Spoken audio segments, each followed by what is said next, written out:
On the contrary, when you host a banquet, invite those who are poor, maimed, lame, or blind, and you will be blessed, because they cannot repay you, for you will be repaid at the resurrection of the righteous.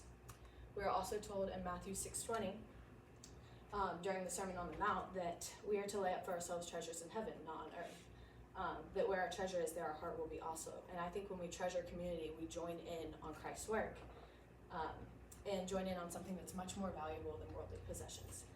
And later on in Matthew 19, Jesus gives an example to a man of what it looks like to lay up treasure in heaven. He says, if you would be perfect, go, sell what you possess and give to the poor, and you will have treasure in heaven, and come, follow me. And then one of my favorite examples is at the final judgment, the king is talking to his people, and he says, come, you who are blessed by my Father, inherit the kingdom prepared for you from the foundation of the world. For I was hungry, and you gave me something to eat. I was thirsty, and you gave me something to drink. I was a stranger, and you took me in. I was naked, and you clothed me. I was sick, and you took care of me. I was in prison, and you visited me. And then when the righteous people ask when they did this for him, he says, truly I tell you, whatever you did for one of the least of these brothers and sisters of mine, you did for me. And I think this is a really cool picture, because it just shows us that, like, our God considers us loving him when we love other people. So it's just super clear that the poor are close to God's heart. He says, blessed are you who are poor, for yours is the kingdom of God. And then even in the Old Testament, we are told that there will always be poor people in our land. But we are commanded that we shall open our hands wide to the brother and to the needy in our land. So that being said, and it being clear that we are called to love the people around us, especially those who need help, we have to answer the question, what do we do about poverty? And I hope to kind of answer that in this presentation. But first, I think it's helpful to give a definition of what is poverty. So poverty is defined as a state or condition in which an individual lacks the financial resources essential for a basic standard of living. And the poverty line, as we tend to refer to it, is this minimum measure of income that a person needs in order to achieve this basic standard of living. But the cycle of poverty, which is kind of my focus today, and as I'll be referring to it, is the struggle of Americans living on this poverty line to get ahead and live a sustainable life. So some history on the poverty line. This is a woman named Molly Orshansky, also known as Miss Poverty, and she developed the poverty line, more formally known as the poverty threshold, in the 1960s. She was working at the Social Security Administration, and this threshold would become the official statistical measure of poverty in America. She based her threshold off of this thing known as the Economy Food Plan, which was basically a food plan that offered a nutritious diet for people to live off of for the least amount of money possible. And she factored in, so she decided about a third of people's finances go towards food and groceries. And so she decided, okay, well, when people get to this much money as a third of their income, and that's enough to provide for the Economy Food Plan, the least amount of money possible going towards food to live a sustainable diet, that's when people are on the poverty line. Like, they can't go any lower financially to live a sustainable life. So that was kind of how she created the poverty line, and it's evolved since then. There's a bunch of different versions based off how many people are in your family or disabilities, where you live, different things. But that's where we get our official poverty measure today. And the poverty threshold is primarily used for statistical use, but there's also something known as poverty guidelines, which is basically just a simplified version of a poverty threshold. And this is used to determine an individual or household's eligibility for non-cash government assistance in America. So depending on where you fall against the guideline depends on what kind of help you get financially. And these assistance programs can include things like Medicaid, SNAP, which is food stamps, low-income home energy assistance, Head Start, temporary assistance for needy families, and tons of other things. However, the problem I keep finding and running into with government assistance programs is they can be helpful, but once you start to get a little higher on this threshold and start to get to that poverty line, all your assistance goes away and you fall back down. So it becomes this cycle of, like, once you start to get ahead, you no longer have help. For example, a lot of people, part of my research has just been finding stories who are struggling with this cycle of poverty and getting their opinions. And a lot of people will say, well, I applied for food stamps this month and I only got $23 a month. And when you go grocery shopping, $23 doesn't really get you anywhere. So that's some history on kind of where we get that from and how it works. But I also want to talk about where we are at as a country in regards to poverty. So around 11 to 13% of our population lives in poverty. 14% of South Carolina's population lives in poverty. And that's about 38 million people in our country, so a lot of people. Statistics show that after you've been in poverty for 1 year, you only have about a 56% chance of escaping, but after 7 years, that drops to a 13% chance. And for me, that really alarms me when it comes to, like, children who grow up in poverty. Like, by the time they are adults, they've been living in poverty for a long time, and it's really hard to get out. Actually, 11 million children live in poverty in our country, and that's about 1 to 6 in 7 kids in America, and a third of the impoverished population. Also, 7 to 11 million kids live in homes that don't eat enough due to the cost. And this is super dangerous because kids can't work for themselves and provide for themselves. And this is also where we see this cycle of poverty happen, because when you're born into poverty, you're much more likely to remain in it as an adult, and you're also more likely to have health issues, which obviously isn't healthy but also costs more money.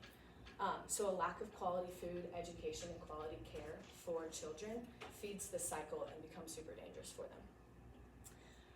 Another thing that I've run into is it can be really easy to decide that people in poverty just aren't working hard enough.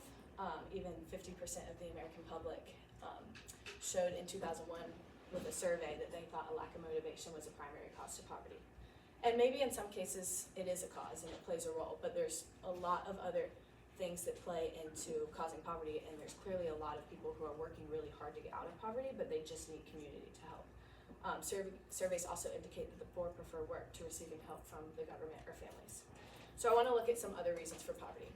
This can include a combination of things such as low wages, minimal housing, discrimination, lack of education, disabilities, natural disaster, a lot of factors that are out of people's control. And they haven't done anything wrong. These are just the circumstances they've been met with, and now they have to figure out what to do with it. And one that I thought might hit close to home is Hurricane Helene. So this just happened last semester, obviously, and this was entirely out of people's control, but in Buncombe County alone in North Carolina, the homeless count went from 739 people to 2,303 people. And that was just based off a point in time count, which is literally where like you count the people you see who are homeless. So that, if anything, could be an underestimation. And these people haven't done anything wrong, but they've been hit with this circumstance, and now they're really struggling and they don't even have a home. So all that being said, I told y'all I've run into a lot of different people's stories about what living in the cycle of poverty is like, and I've included some quotes of what they said. There's one girl who I was reading the story of, and she has a job at a pizza place, and so every so often she gets a free pizza to take home, and that's really great, but also she can't afford anything else, and so she talks about how she really hates having pizza every single night. And she doesn't want to join in on the free lasagna nights or food trains because she knows there's people who are actually going hungry. She doesn't want to take from them. But she says, I know there's people worse off than me, but I just wanted to rant because it's so frustrating feeling like I'm stuck. Another girl who's a single mom and is working to provide for her children says it's just so difficult with inflation because you're not able to save because everything's going towards food and necessities. And then finally, one more single mom says, my dream was to get a college degree, but there was always something in my way. I felt depressed about continually being stuck. So the cycle of poverty seems to often be characterized by just this idea of being stuck and not quite being able to make ends meet, even when you're working really hard. There's another idea known as the boots theory, which really kind of encapsulates this idea of the cycle of poverty. So essentially, if I had $10 and no shoes and I needed a pair of shoes, I could go buy a $10 pair of boots. And if that's all I'm living off of, shoes-wise, every day, that pair of boots, $10, might last me a month. But if I have $200 to $300, I can go get a really nice pair of boots that will last me like a decade. And so basically the boots theory is saying that people who are struggling with poverty or struggling financially aren't able to get nice enough products that will last a long time, so they end up spending more money in the long run because they have to get cheap products that frequently need to be replaced. And Mr. Satterfield characterized it this way, and I think this is a really great way to state it, is that the wealthy can afford to not become poor, but poor can't afford to become rich because they're caught in this cycle. So back to the question, what do we do about poverty? Well, we talked about government programs, and they can't solve the problem. In a lot of cases, they can be helpful in assisting, but the problem with government programs is they can't tailor to the needs of the individual. And once people start to get ahead, eventually those programs are no longer able to help, and then people fall back behind again. Another solution that we can try and use is randomly giving money. And I don't want to take away the value of when people need immediate help, giving money for them is helpful. But it doesn't solve the issue because eventually that money kind of gets caught in that boots theory idea of it goes down in a black hole. It only lasts them so long, and then they're back struggling with the cycle again. So what people really seem to need is a support system. Steve Corbett and Brian Fickert say in their book, When Helping Hurts, by focusing on symptoms rather than the underlying disease, we are often hurting the very people we are trying to help. When helping the poor, we need to be aware that we are not giving to make ourselves feel good, but giving to make a difference. And I think that's part of their point throughout this book. So what seems to be the root issue is a lack of a support system. Some people grow up without being taught basic skills, such as how to plan ahead and how to provide. for themselves. Some people have to sacrifice their education to provide for their family, and then they don't have a college degree to go get a job off of. Some people just get caught in the wrong crowd, and many people are vulnerable. And oftentimes people are vulnerable and have been burned, and so it's really hard to ask for help if you don't have a strong community to rely on. And when people are having to depend on themselves and they don't have the resources they need to depend on themselves and still achieve this basic standard of living, it just feeds this cycle. So we all need community. And Acts 2, Peter is talking to the Israelites. It's right after Pentecost, and he's talking about how they had just crucified the Messiah, but death had no power over him, and he rose just as he said. And the Israelites realize what they've done, and they go, what are we supposed to do now? And he says, repent and be baptized. And 3,000 people did. And so we get this really cool picture of a brand new community of followers of Christ in the Bible. And in verse 45 it says, they were selling their possessions and belongings and distributing the proceeds to all as any had need.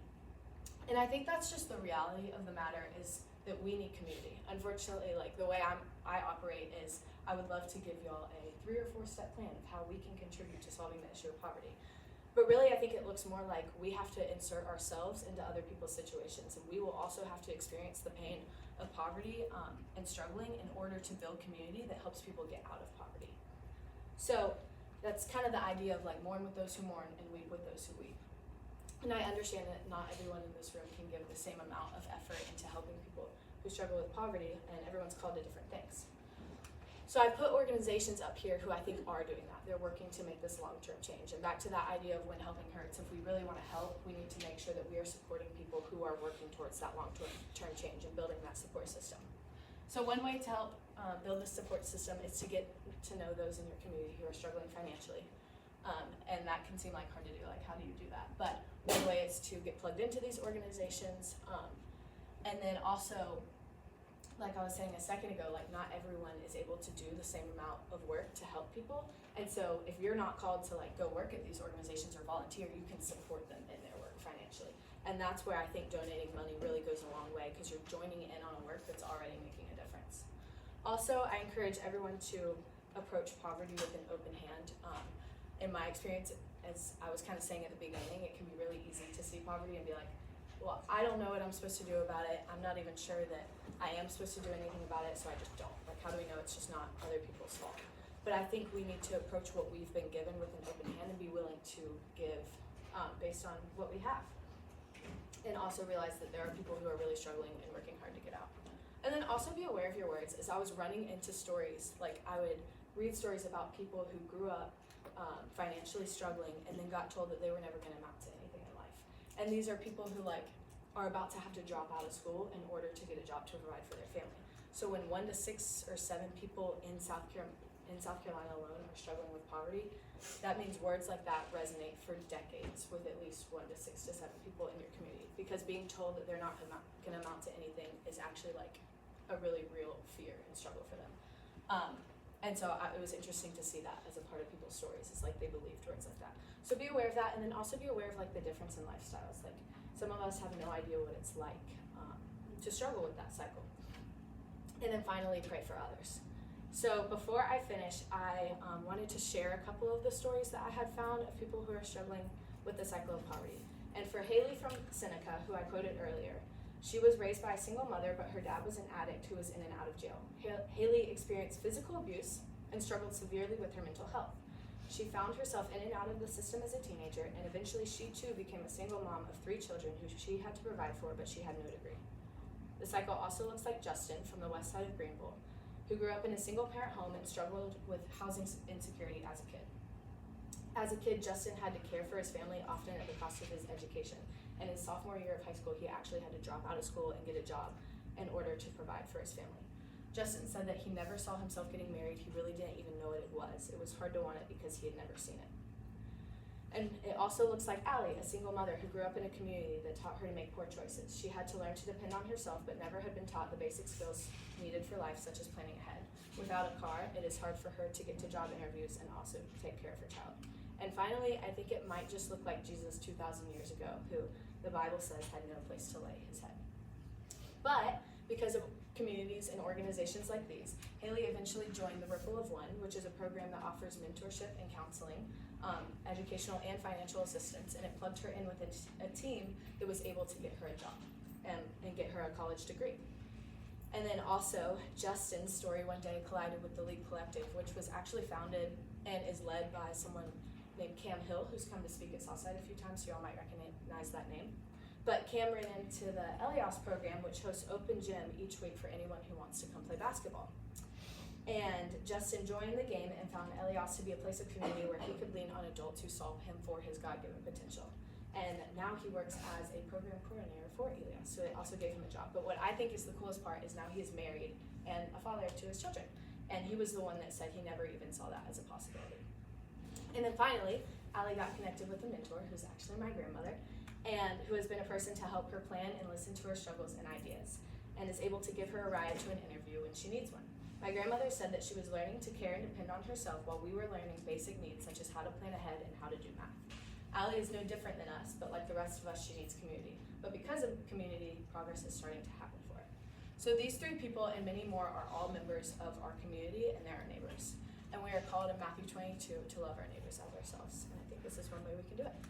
And now I'll take any questions.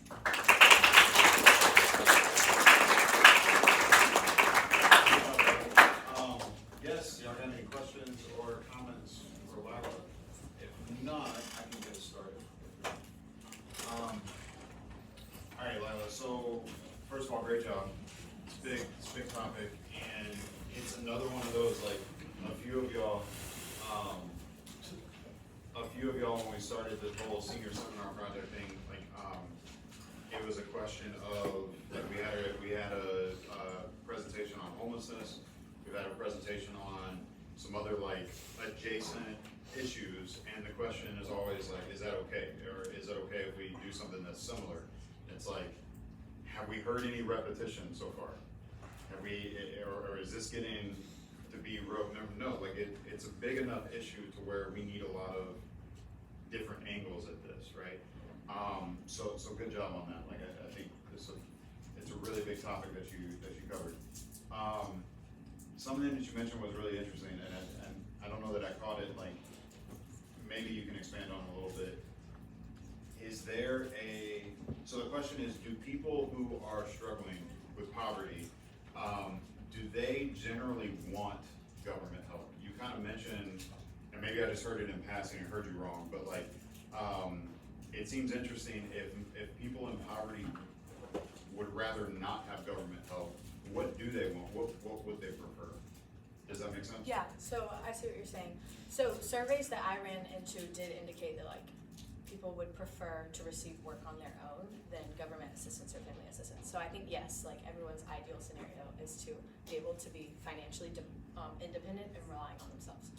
But then also at the same time, like when you're caught in this cycle, at the same time you'll take any help you can get. Right. So I do think like people use those government assistance programs and they're helpful, but they're not sufficient, which then makes it even more frustrating because you just want to be on your own anyways, and this isn't even getting you that far. Right.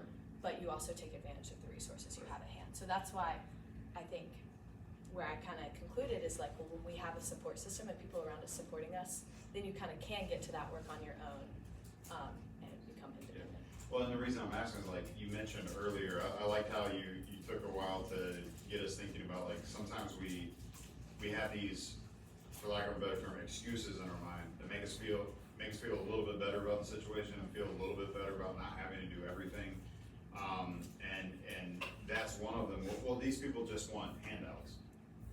No, not really. Like most of them seem to, like it makes sense that being in an impoverished situation, like yeah, it's already a problem just like being under-resourced, not knowing where your next meal is coming from. That's a problem in itself.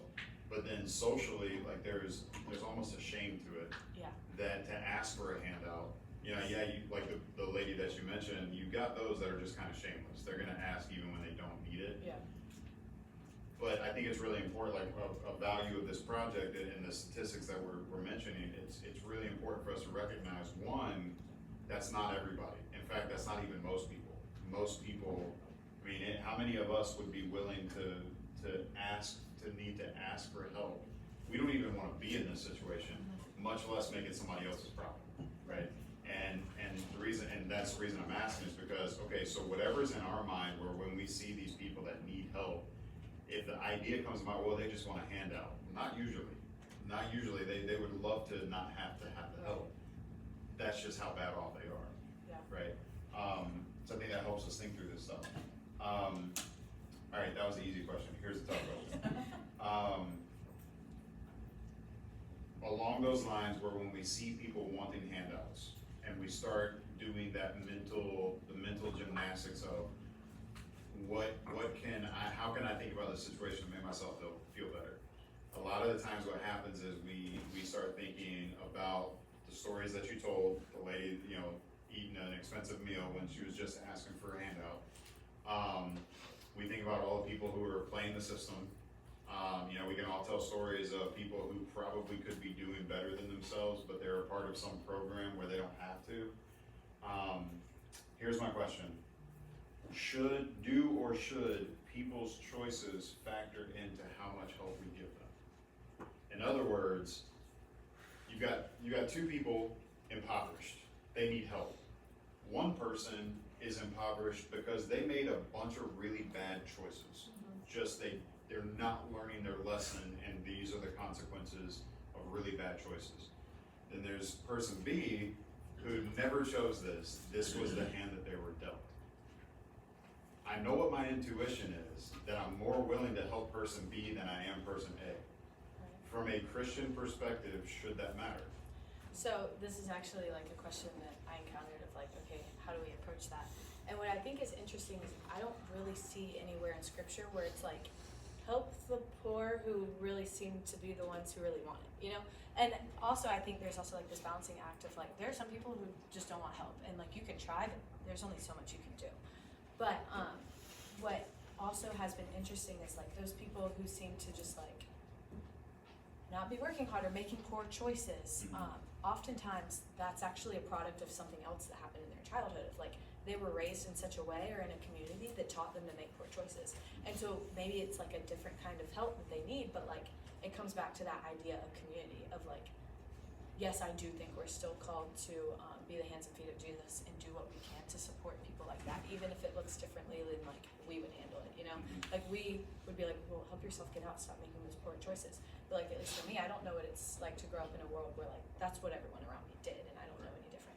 So that is kind of a weird line to balance, but yes, I think we are supposed to give and be servants to people regardless, because we're all broken, but then also like understanding, well, if people just aren't gonna let you help them, that's not your fault.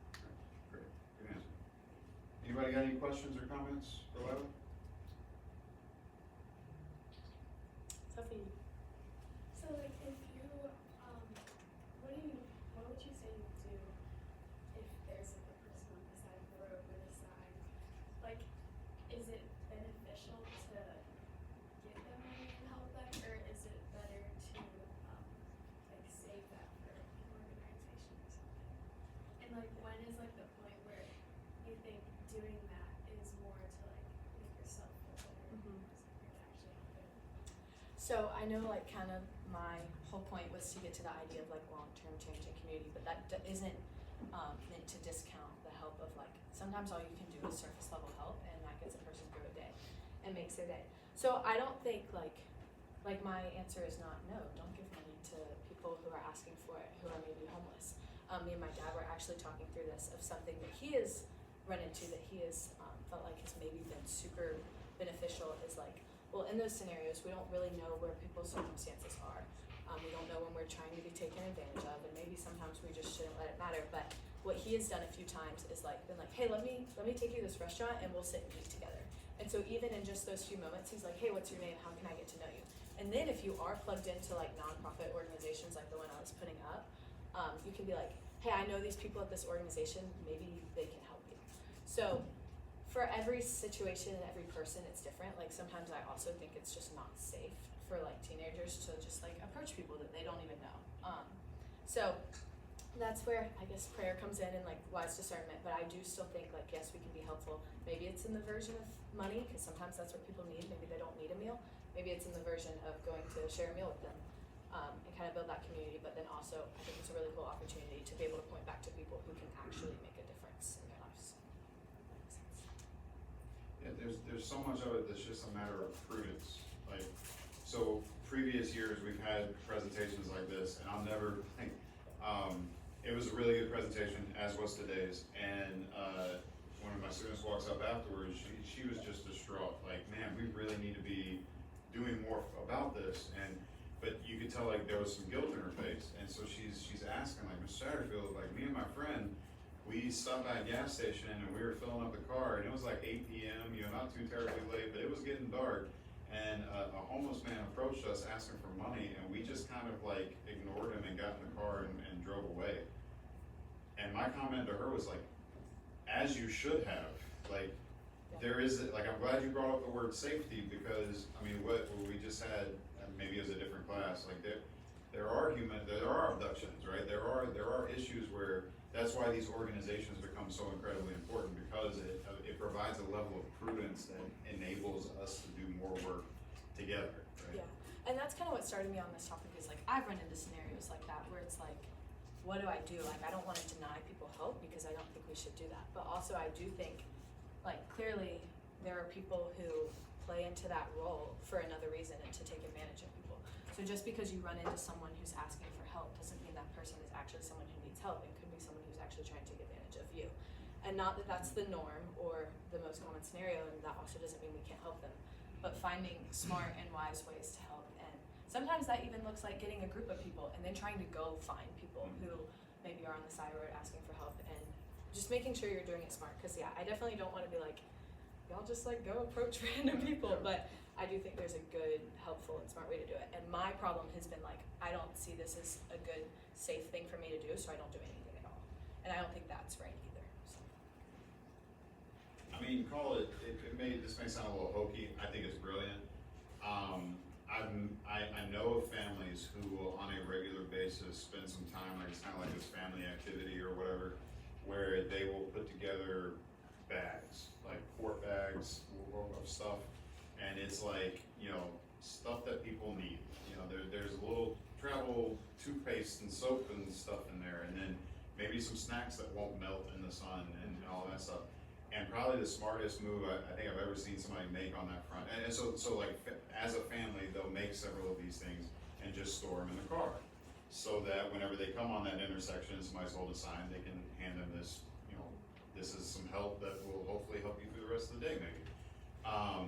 But one of the smartest moves I've ever seen was like a guy would put like a $5, a $10 bill in there, just, hey, maybe this will help you get a meal or something like that. And I don't know, man, I've heard people be like, oh, they're just gonna go use it to buy drugs and alcohol. It's like, inflation, I don't know that it's gonna get them. I don't know how much drugs cost, but I can't imagine they're gonna get much with $5. Yeah. But they can go get a burger if they're starting. Sorry. Anyways, but the bottom line was like he would put the money inside the bag, because there were lots of times where whenever he's trying to give to someone and they see that it's not money, they'll turn down. All right, well, you're lost, kind of thing. Yeah. And it's like that problem kind of takes care of itself, right? Yeah, and my dad has actually done something similar like that before, where we've had a bag, and that was an opportunity of when he gave it to someone, he was then able to be like, hey, what's your name? Like, can I be praying for you? And so like, it just also opens up opportunities for those conversations, even when maybe you don't have that community. But Right. Anybody else? Questions, comments? I like that idea that you were talking about with your dad, because like that was something I ran into a lot with my presentation. Was a lot of homeless people do really want to build relationships and just like be treated like they're human beings, So yeah, I think that's really cool. Like sitting down with them and talking to them about like how they got there and stuff like that, and actually like rehumanizing them after they've been treated so poorly for so long. do you remember earlier this year in Mr. Moore's class when he was talking about like how it's easy when you haven't looked someone in the face to just like not care about them and not like take care of them? And I think that's like this whole idea of once, like for me sitting back here, it's like, is help even gonna do anything? Like, am I even gonna be able to make a difference? But then when you're looking at people's faces, it's like, oh, maybe I can help, like, Yeah, for even sure. just make your